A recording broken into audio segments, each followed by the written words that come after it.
session, judgment already unfolding. Someone is approaching you with warmth that feels staged, concern that feels scripted, and timing that feels too precise to be innocent.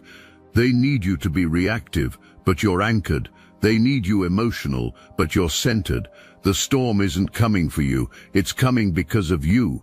This person coming to visit you does not work alone. A network exists. An actual conspiracy of people who coordinated to take you down, your ex who never got over losing you, that family member who always resented your success, the friend who smiled while feeding information to your enemies, maybe even someone new in their life who has been fueling the hatred. Meetings happened, planning sessions occurred, a case was built, and here is the part that will shock you when it all comes out. These people hate each other almost as much as seeing you thrive bothers them. Each one carries their own conflicts, their own resentments, their own reasons not to trust one another. But the sight of you happy, healed and moving forward in life made differences get set aside. Think about what that means. Your peace threatens dysfunction so deeply that enemies became allies just to try destroying it. Your growth offends stagnation so profoundly that people who cannot stand each other coordinated attacks against you. Your freedom reminded them so painfully of their own prison that dragging you back down became their shared mission. But here is where the plan started falling apart before it even fully formed. Amateurs are playing a professional game. Crime shows did not teach anyone how to scheme successfully. Reading about legal loopholes did not provide actual strategy. Creating fake social media accounts did not make anyone invisible. Every move made left a trail. Every conversation created evidence. Every lie told to each other created contradictions.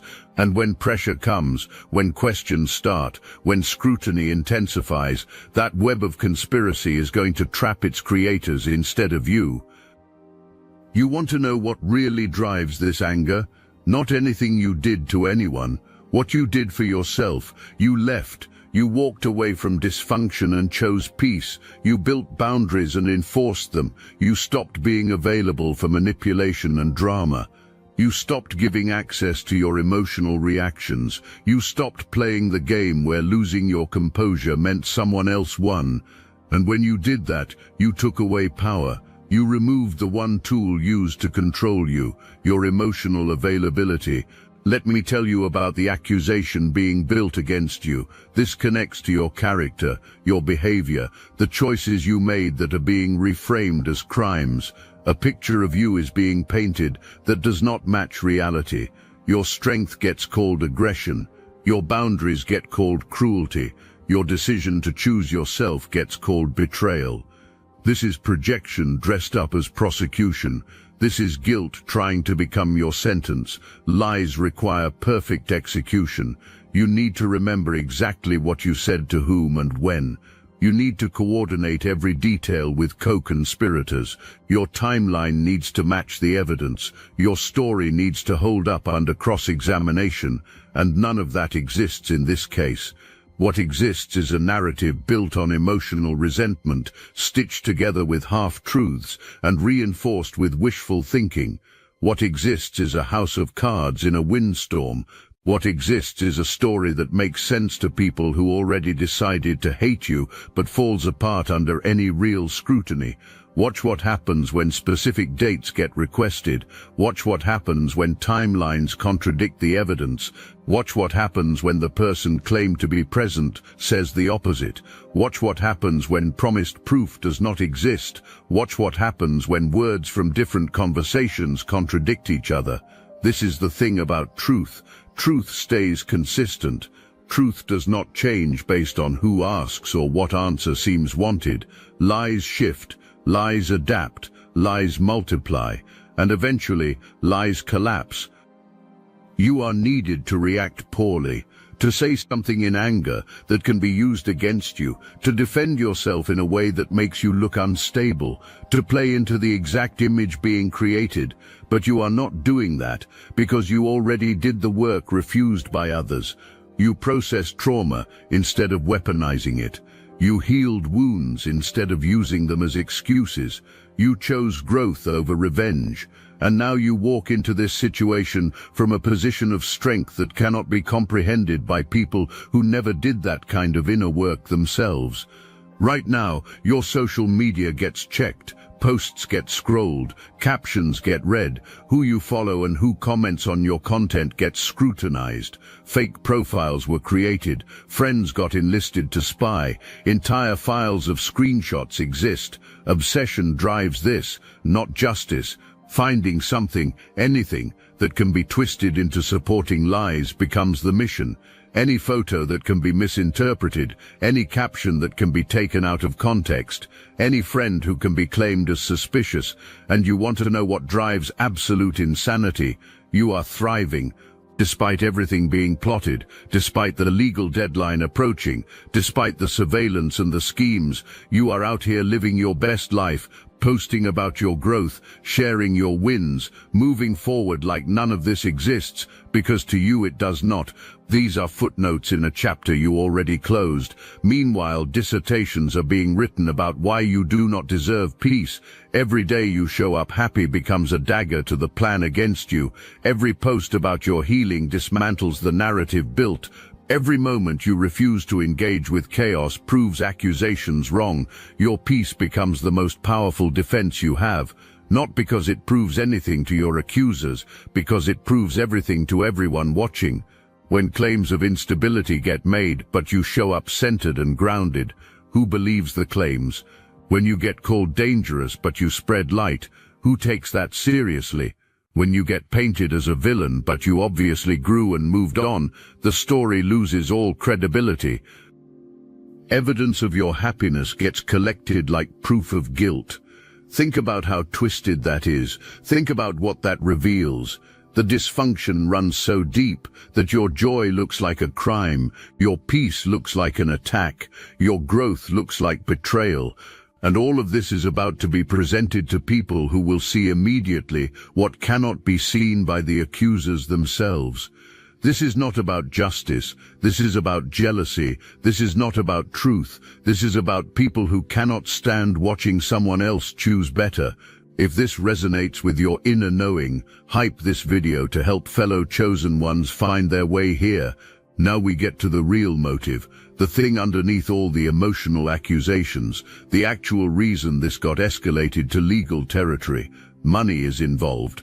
Financial gain was hoped to be extracted from your pain. Maybe a policy taken out without your full understanding. Maybe an inheritance deemed deserved. Maybe resources believed to be owed. Maybe assets wanted for access or control. Whatever the specific details are, the bottom line stays the same. Profiting from harming you was the goal.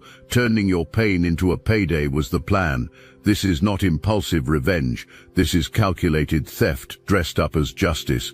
This is plotting that required planning, coordination, and a level of cold-hearted manipulation most people cannot even imagine. You were looked at, and dollar signs were seen. Your life was calculated for how a downfall could be cashed in on. Discussions happened. Planning occurred. What to say when questioned may have been rehearsed. This was not an emotional outburst that went too far. This was premeditated scheming. Divine protection does not just shield you from attacks. Divine protection exposes attackers. When you try to harm someone covered by forces bigger than you understand, the universe does not just defend. The universe reveals. Every dark conversation gets brought into the light. Every secret plan gets exposed. Every hidden motive gets dragged out for everyone to see. And what is about to happen when all of this comes out is not just vindication for you. Humiliation awaits your accusers. People are going to be shocked, not just by what was attempted, but by how it was attempted, the coldness of it, the calculation, the absolute lack of conscience required to plot someone's downfall for financial gain. And in that shock, in that revelation, everyone who ever doubted you is going to see clearly who was telling the truth and who was weaving lies. Everyone who wondered if maybe accusations had merit is going to realize you were the target of something dark. Everyone who stood on the sidelines is going to have to pick a side, and most will pick yours. A legal proceeding is coming. A moment arrives where you will be called to testify, where you will be asked to tell your truth while lies get told. And this is where divine justice stops being theoretical and becomes visible. This is where schemes meet scrutiny, where accusations meet evidence, where liars meet consequences. The courtroom becomes a stage, and everyone watches to see who can keep a story straight under pressure. The case gets presented first, confident, rehearsed, probably convincing if you do not know what to look for. The version gets told with emotion and conviction. Fingers get pointed and claims get made. Carefully edited screenshots and out-of-context quotes get presented. You get painted as exactly what the narrative needs you to be for it to work.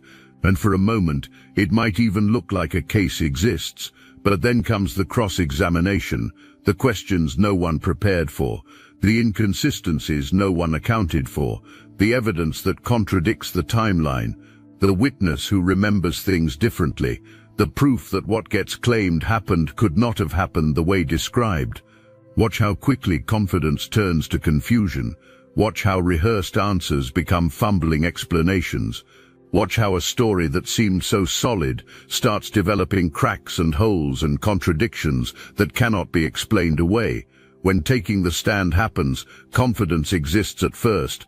Rehearsal occurred. What to say is known. Coordination with others happened. Readiness seems certain. But here is what was not prepared for. The attorney who studied the case does not just accept the version of events presented. The attorney has done homework, has receipts, has the timeline documented, has contradictions noted. And when that cross-examination starts, when those questions start coming, when pressure mounts, the facade cracks. Watch what happens when a specific conversation gets asked about. Watch how pausing occurs just a little too long while trying to remember which version should be told. Watch how eyes dart to the attorney looking for help that is not coming. Watch how voice changes when confrontation happens with words from a previous statement that contradicts what just got said. Watch how attempts to explain away the inconsistency with more lies only create more contradictions. This is the death spiral of deception. The attorney is not just asking random questions. Every question is strategic. Every question builds to something. Every question is designed to lock someone into a position escape becomes impossible from. This is like watching a chess match where one player is moves ahead and the other player just realized checkmate arrived, but is still trying to find a way out. There is not one. The game is over. Acceptance just has not happened yet. You know what really destroys credibility? The small details. The things thought nobody would check, the minor points believed not to matter. The attorney asks about being somewhere on a specific occasion, an answer gets given, then the attorney produces records showing being somewhere completely different. Claims of never discussing certain topics with co-conspirators get made. Then the attorney produces messages showing detailed conversations about exactly those topics. Insistence of no financial motive gets stated. Then the attorney walks through records showing exactly what stood to be gained. Each lie exposed is like pulling a thread on a sweater. Once one unravels, the whole thing starts coming apart, and stopping it becomes impossible, controlling it becomes impossible, talking out of it becomes impossible, because now the issue is not just one lie being exposed. The issue becomes the cumulative weight of multiple lies all collapsing at once. And everyone in that courtroom watches it happen in real time. You do not have to destroy anyone. You just have to tell the truth. Simple, straightforward, consistent, no embellishment needed, no performance required. Just facts, just reality, just what actually happened versus what was wished to have happened. Truth has its own power. Truth does not need to be dressed up or amplified or defended aggressively. Truth just needs to be spoken. And when it is, when your truth meets lies in the same space under the same scrutiny, lies cannot survive. Now watch what happens when pressure really mounts, when questions get harder, when consequences become real, when realization hits that this is not going according to plan. The network of people who coordinated against you is going to fracture. The temporary alliance built on mutual resentment is going to shatter, because when self-preservation kicks in, loyalty to co-conspirators disappears fast, fingers start pointing at each other, claims of being misled get made, statements that full understanding was lacking get voiced. Someone else gets blamed for the plan. Own involvement gets minimized while everyone else's gets maximized. The ex blames the family member blames the friend claims just relaying information occurred, not participating in a scheme. And you sit there watching people who coordinated your attempted destruction, now trying to destroy each other to save themselves. This is what happens when a conspiracy builds on shared hatred instead of genuine connection. This is what happens when people unite against someone instead of for something. This is what happens when the foundation is resentment instead of real relationship. The first sign of trouble and everything falls apart. The first hint of consequences and everyone scrambles for protection. The first crack in the facade and the whole structure collapses, and you remain centered, calm, at peace. Not because you are passive or weak or trying to play it safe, because you operate from a completely different frequency. Scrambling happens around you in fear while you stand in truth. Turning on each other occurs while you maintain your integrity. Self-exposure happens while you simply remain yourself. This is the power of healing. This is the strength of someone who did the inner work. This is what it looks like when you face chaos from a foundation of peace. You want to know why you are winning this? Not about having better lawyers or more money or stronger evidence, though you might have all of those. You are winning because you healed. You did the one thing absolutely refused by others. You looked at trauma and processed it instead of performing it. You faced pain and transformed it instead of transmitting it to others. You chose to grow instead of seeking revenge. And that healing created something around you with no defense available against it. You were counted on to be triggered, showing up emotional, losing composure, saying something in anger that could be used against you, playing right into the unstable narrative created. You were needed to prove lies true by acting the way claimed, but that person does not exist anymore. You evolved past that version. You transcended those triggers. You built immunity to manipulation. When you walk into that courtroom or that meeting or that official proceeding, you walk in from a place of groundedness that cannot be shaken. Your peace is not a performance. This is not something being faked to look good. This is real. This is rooted. This is the natural state of someone who did the hard work of healing, and that authenticity becomes visible to everyone watching. People can feel the difference between someone pretending to be calm and someone genuinely at peace. People can sense the difference between manufactured composure and real centeredness. This becomes your greatest weapon, not anger, not aggression, not trying to out-manipulate manipulators. Peace, genuine, hard-won, deeply rooted peace. It proves the narrative wrong without you having to say a word. It testifies to your character louder than any defense. It shows everyone watching who actually did the inner work and who still operates from wounded, reactive patterns. Your healing speaks. Your peace defends you. Your centeredness vindicates you. A specific moment arrives in this process, a point where everything shifts, where truth comes out so clearly that everyone in the room feels it. It might be when self-contradiction occurs in testimony. It might be when evidence gets presented that obliterates the timeline. It might be when someone thought to be on one side tells the actual truth.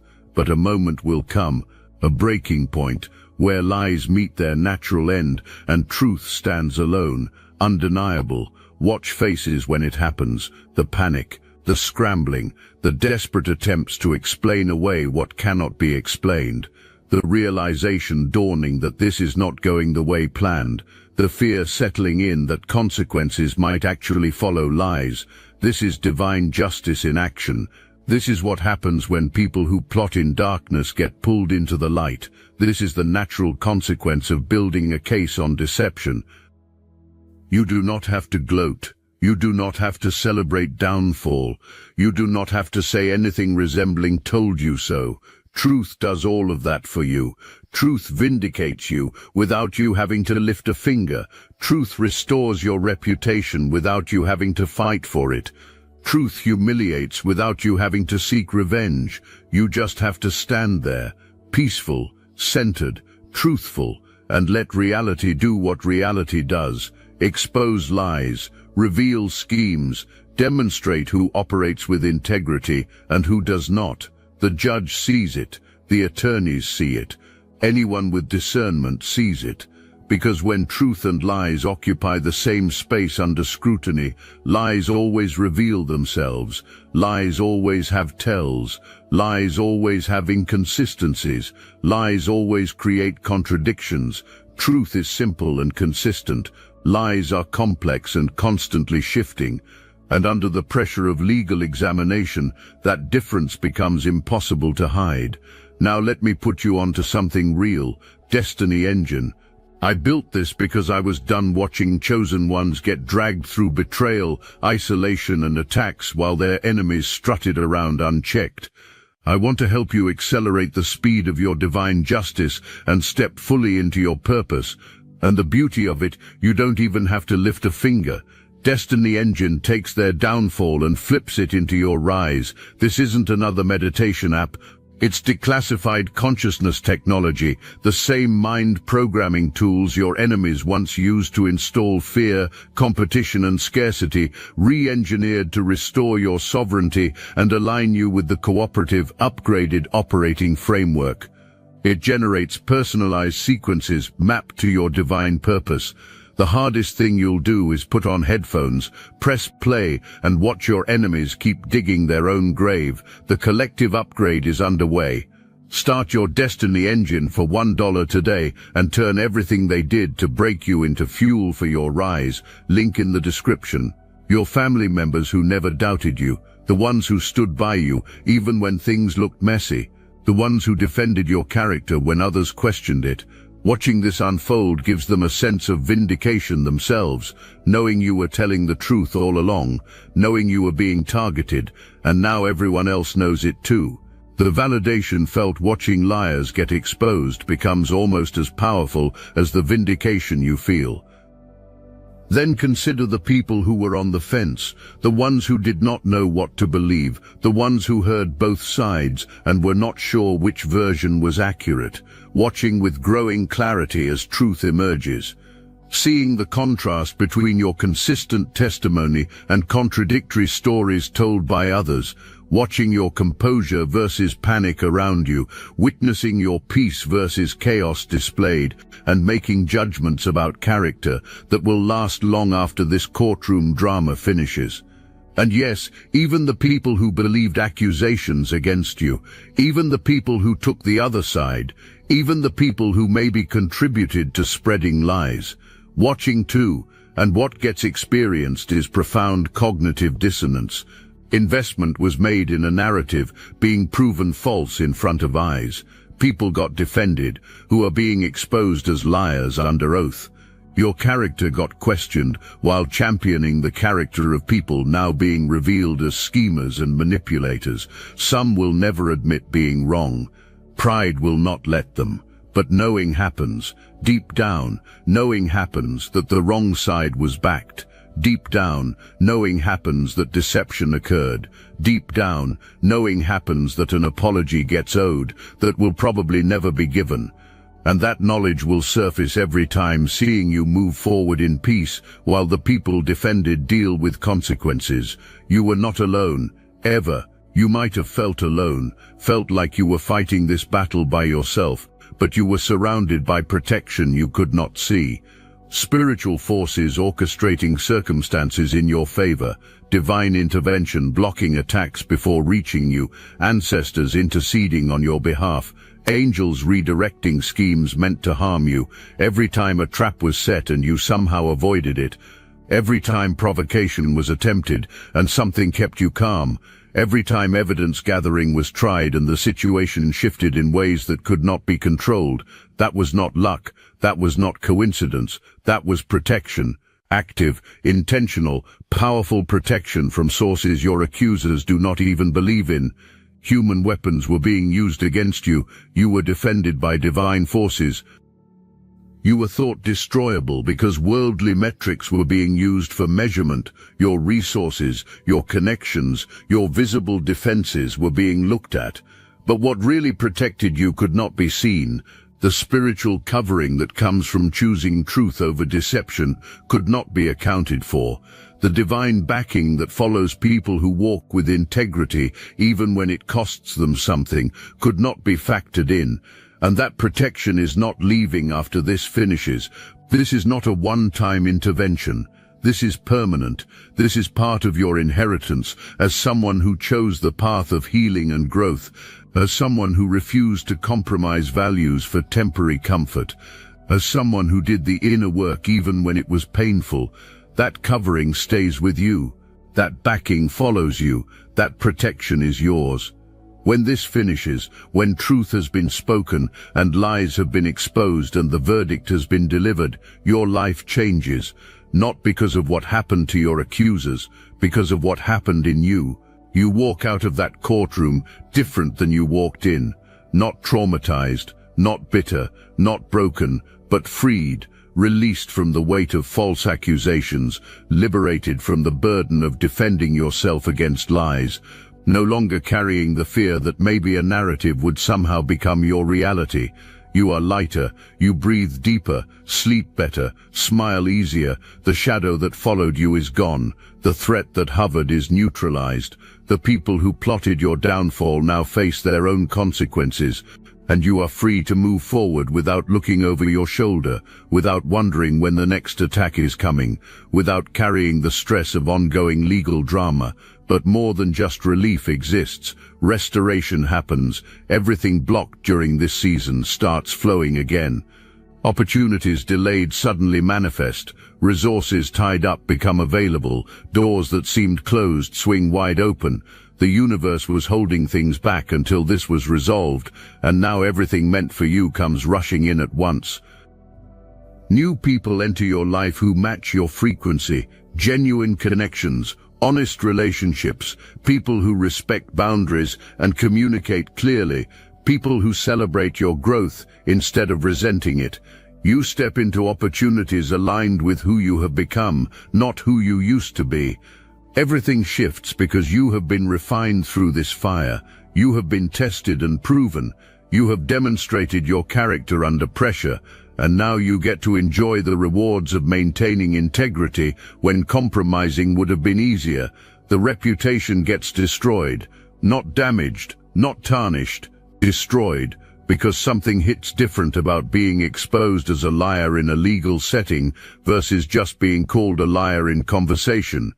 When a court of law establishes that lying occurred, when official records document deception, when transcripts exist of contradictions being pointed out under oath, that becomes permanent. That follows. That defines how people see someone from that point forward. Professional relationships become questionable for your accusers. Who wants to work with someone proven to be a liar? Who wants to hire someone capable of scheming at this level? Who wants to do business with someone who was willing to fabricate an entire legal case? Career trajectories just took nosedives that will never recover from impact. Personal relationships implode. People who stood by accusers through the trial start re-evaluating everything. If lies were told about this, what else has been lied about? If scheming against you was possible, what might be done to us? If eyes could be looked into while maintaining this deception, how can trust ever be given again? The doubt spreads like poison through every relationship remaining. Families deal with the shame. Because this is not private embarrassment, this is public humiliation. This is having to face friends, neighbors, colleagues, community members who all know what happened. This is walking into rooms and feeling the judgment. This is seeing the whispers and knowing exactly what gets discussed. This is carrying the weight of association with someone whose character was publicly destroyed in a courtroom. And what about you? You learned something profound about yourself through this ordeal. You learned what you are actually made of. You learned what you are actually capable of. You learned who you actually are when everything is on the line. You learned that facing false accusations without becoming bitter is possible for you. That is not a small thing. Most people would have let something like this harden them. Most people would have built walls around their heart and vowed never to trust again. Most people would have let the experience turn them cynical. But you did not. You faced it and came out with your heart still open, still capable of trust, still willing to believe in the good in people. That is rare. That is powerful. That is evidence of deep healing. You learned that maintaining peace under extreme pressure is within your capability. When everything in your life was being threatened, when your reputation was under attack, when liars were coordinating against you, you kept your peace. You did not lose yourself in anxiety. You did not spiral into fear. You did not let chaos around you become chaos within you. You found a center of calm and stayed there. That is mastery. That is spiritual maturity. That is the fruit of all the inner work you have been doing. You learned that truth really does prevail, not because it is convenient or easy or quick, but because truth has its own power, because truth aligns with reality, because truth does not require coordination or maintenance or perfect memory. You just had to stand in it. You just had to speak it when asked. You just had to trust it to defend itself, and it did. That is a lesson that will serve you for the rest of your life. You learned who your real people are. The ones who stood with you through this are tried and tested. The ones who believed you when others doubted are proven loyal. The ones who supported you when it cost them something are genuine. You know now who deserves access to your life and who does not. You know now who to keep close and who to keep at a distance. That clarity is invaluable. You learned that divine protection is real. You might have believed it intellectually before, but now you have experienced it. Now you have witnessed it. Now you have seen what happens when someone tries to harm you and the universe intervenes. Every time traps were set and you avoided them. Every time provocation was attempted and something kept you calm.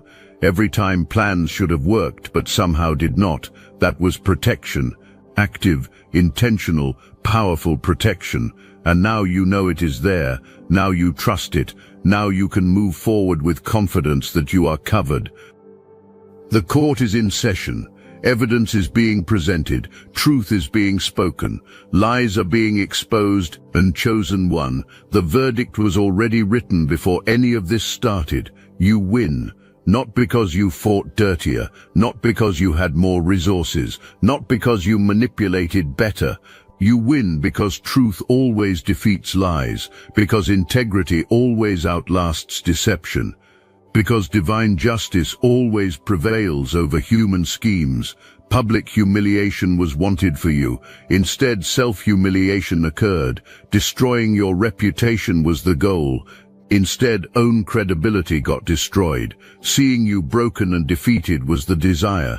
Instead, breaking happens under the weight of lies told. Revenge was sought. Instead, lessons are being learned that attacking someone under divine protection brings consequences never imagined. And you, beautiful soul, you are being vindicated. Publicly, undeniably, completely. Your name is cleared. Your reputation is restored. Your character is defended by the very system weaponized against you. Everyone who heard one version gets to hear the truth. Everyone who doubted you sees the error. Everyone who stood with your accusers realizes the wrong side was backed.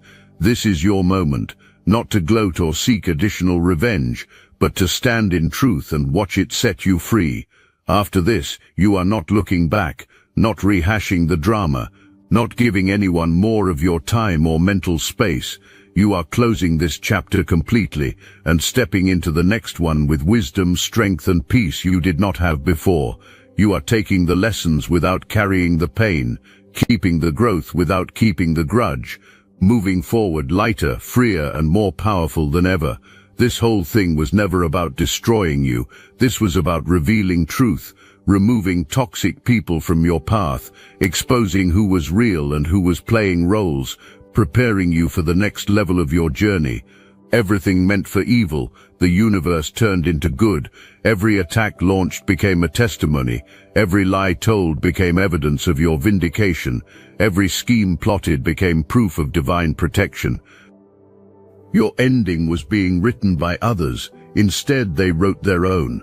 And your story, chosen one, is just beginning. The verdict is in. Justice is served. Truth has won. And you are free. Remember the visit planned at the beginning, the one with smiles and hidden knives. The goal was gathering evidence of your guilt. Instead, evidence of your innocence was created. The hope was watching you crack. Instead, everyone watched the crumbling of lies. The assumption was being the hunters. The reality was always being the prey. And you remained exactly what you have always been. Protected, powerful, unstoppable. The chosen one who chose truth over everything else, and truth chose you back.